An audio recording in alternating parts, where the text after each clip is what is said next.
All right, everybody. Good Sunday afternoon. I've got a gentleman, the head coach of the Kadoka Kougars, Chad Eisenbraun.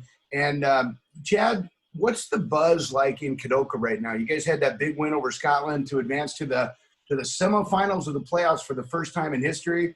What's the buzz around town and your community? Well, I think everybody's excited. We're just thankful to be having a year in general with the whole COVID mess that's going on, and that we've been fortunate to have a good season on top of that, and to have a historical season has been really a blessing, and it's been really nice because it's taken some uh, thoughts away from the bad and things on the good. So I think the kids are really fired up, and it's been fun. I wanted to ask you before we get to talking about some of your players. It seems like Kadoka had a big snowstorm here not terribly long ago before your first round game. Talk about a community coming together. Can you just explain like what the community did together to get that field ready for the playoffs? Well, it was kind of a lot of four-wheeler pushing snow. Um, it we had I worked on it for quite a while, and our AD Mark Ryman, who's just awesome, he worked on it quite a while.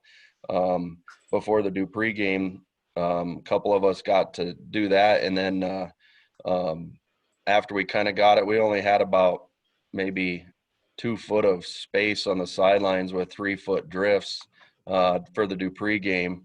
Then it snowed another 9 inches the next day. While we wanted to get the snow off the field for the coming Scotland game. We knew it was going to warm up, so we tried to push it off the field as much as we could, and then we did that again, and then we got another gentleman here in town that came out and kind of pushed the rest of it off the field. We had about 6 foot drifts all the way around this field this time. So, but we did get them a little further back for the Scotland game, which was nice. So, Coach, I'm going to start with your quarterback, TJ. I can't say it. Can you say the name? Hammer. Hammer. All right, you guys Hammer. call him the Hammer, and Yeah. I was looking through some stats this season. This guy has thrown 10 touchdowns, 1 interception, and he leads you guys in tackles. Can you talk about this guy on both sides of the ball? Very special young man. I would be doing discredit to him if I only talked about him as a football player. He's a leader. He's the right kind of kid. Just a unique kid. This is his kind of his third year of starting. He started about halfway through his sophomore year, both sides of the ball for an injured player, actually a cousin of his that got injured. And he'd not want any credit. He wants to give his team credits. I've heard him say, if I had 0 tackles and we were winning, that's all that would matter to me. So just a special kid. He's really understands the offense and done a tremendous job throwing the ball. I think his quarterback rating is something ridiculous. I don't know what all goes into that, but it's like 160 or something like that. Wow. I don't know what it is, but he's been phenomenal throwing the ball when we need to. And I said to my wife yesterday, we probably have been hurting his stats because we've been running the ball really well here the last 3 games, and I think we've thrown it 9 times in 3 games. So, but he also is a huge part of our running game. With his fakes and also keeping the football and doing a lot of things with his feet as well. So tell me, because I don't know, but what kind of offense do you guys run up there? I was watching a bit of the Scotland game, and it looks, I don't know. Can you just tell me what it is? It's double wing football, smash mouth. We try to make sure, we have a very intelligent physical offensive line that understands different defenses and how to block them. And that's huge. I mean, I can't say enough about our offensive line and our backs that do the blocking too. If you're not carrying the football, you're pretty much blocking. Yeah. A couple times you might be faking, but most of the time 8 guys are blocking, and including TJ at the quarterback position. So we've just done a really good job of learning this offense over the last 3-4 years. And the last couple of seasons we've been able to make it in the quarterfinals, and we had some injuries throughout the regular season, and so our record regular season wise wasn't all that great, but we were able to do a little damage in the playoffs the last couple of years because we had some kids finally get healthy towards the end of the season. And fortunately this year we've been able to stay healthy for the most part, with pretty much the exception of we got one player that got injured early in the year, and then we had a couple players out, a couple starters out against Wall this year. So. Can you tell me who I'm going to get to Gavin Sudbeck in just a minute, but who are some of the guys on the offensive line? You talk about a big, physical, smart fellows. Who are those guys? Jackson Grimes is our center. He does a great job. He's a big kid that long arms and really a intelligent on and off the field guy that kind of gets it. Reed Orthman, he's another. Both of those two guys are seniors. They kind of lead the way, and then Ian Vandermeer is a little smaller guy. He's a sophomore. He's the other guard. And just a smart kid and a physical kid, great kid to coach. They're all three just they understand it, And then the ends were kind of a question mark coming in. We had Dawson Reckling.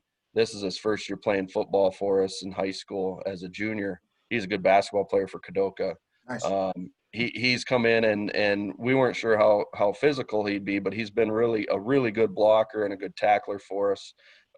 He's a tall kid, so he's a nice target on the, from the passing game perspective. And then on the other side, we got another kid that isn't real big in Lane Palmer, but geez, he's physical. He just loves contact and is great. So get me to Gavin Sudbeck. I was peeking at his stats. This guy's averaging like 7 yards per carry. I don't know, he got 15 or 17 touchdowns. He's a weapon out of the backfield. This kid is something special. Every time I watch Kadoka, he's doing some special stuff. Can you give us some thoughts on him? Yeah, I told him he was ridiculous last week after one of his runs because he is special. He does some amazing things with the football. He's not a big kid either. He's about 5'10", 145 pounds. But and again, I'd be doing him disservice if I didn't talk about the great person he is too. He's a tremendous leader.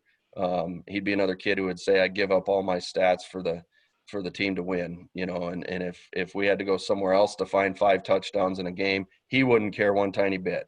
Yeah. But, against Scotland, just another, we never won a quarterfinal game before. He steps up. He has 14 carries and 5 of them are for touchdowns. Wow. And Scotland was good. I mean, their defense was very stout, and give them a lot of credit. They came to play and we had to raise our game up, and the kids did that behind the leadership of our 4 seniors for sure. And Gavin's just very special young man. He's been playing this his 3rd year, and he understands the offense, and he's just as good a blocker as he is a runner, and kind of hard to see. He's quick, he's fast, just fun guy to coach. Tell me about a couple guys. You mentioned only 4 seniors. I was looking at your stats before, and it seems like sophomore Tyus Williams has really been coming on as of late. His yards per carry are way up there. And also a guy that leads you in sacks, Reese Orthman, who is also a sophomore. Can you tell me about those guys a little bit? You bet. Can't say enough about those guys. Reese plays fullback for us, and Tyus plays the other wing back. Tyus came in after Gabe Foskey went down in the Jones County game with a broken collarbone, and Tyus was playing tight end, and we moved him back to running back, and he just hasn't looked back. He's been a tremendous second punch for us at the wing back, and has ran really hard and has been doing really well.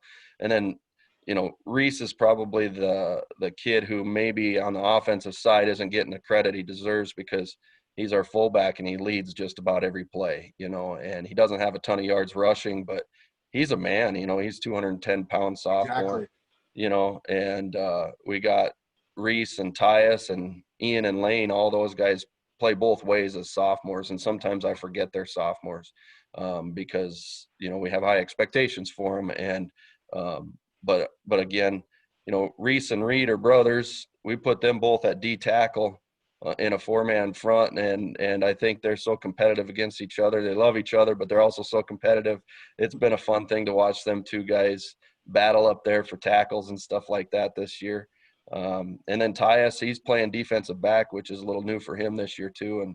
And he against Phillip probably made one of the biggest plays of that game, and dropping back and intercepting a pass. And he's just done a nice job for us as well. So, Coach, I expect a packed house on Friday when Del Rapids St. Mary's comes to town. What do you know about Del Rapids, and how do you feel about that matchup right now? Well, from what I'm watching on film and stuff like that, I think we're going to see two football teams that run very similar offenses. They're bigger up front than us, so we're gonna have to outlast them. We're gonna have to try to match that size with our physical ability, and hopefully our maybe we're a little faster. I don't know if we are or not. It's too hard to tell on film.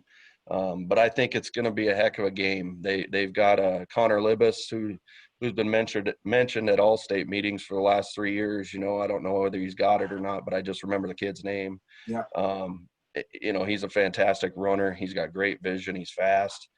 He's what I say. Him and Gavin and Sudbeck are very similar backs. They play the same position, do the same type of things, and then they've got some other backs that do a very fantastic job too. So it's going to be a fun football game, I think, and it should be a good one for fans to watch. I can't wait to see how packed the crowd is going to be for that game. Del Rapids St. Mary's has a kid named Sean Roach Falandra, plays defensive end for them, and he's a Todd County guy originally. So I'm expecting quite a few people from the Rosebud to come on up that way. And Coach, just congratulations on a great season, and keep Thanks. it rolling. I can only imagine what it would mean to your community to get to the Dakota Dome. It would be great. We're just blessed to be where we're at right now, and one game at a time. It's hard not to think about that next one, but I tell the kids, don't let the weight of that or the weight of the 9 games that we've won this year affect the game this week. This week is the only game that matters. So we're real excited to be where we're at. So thanks for everything. Awesome.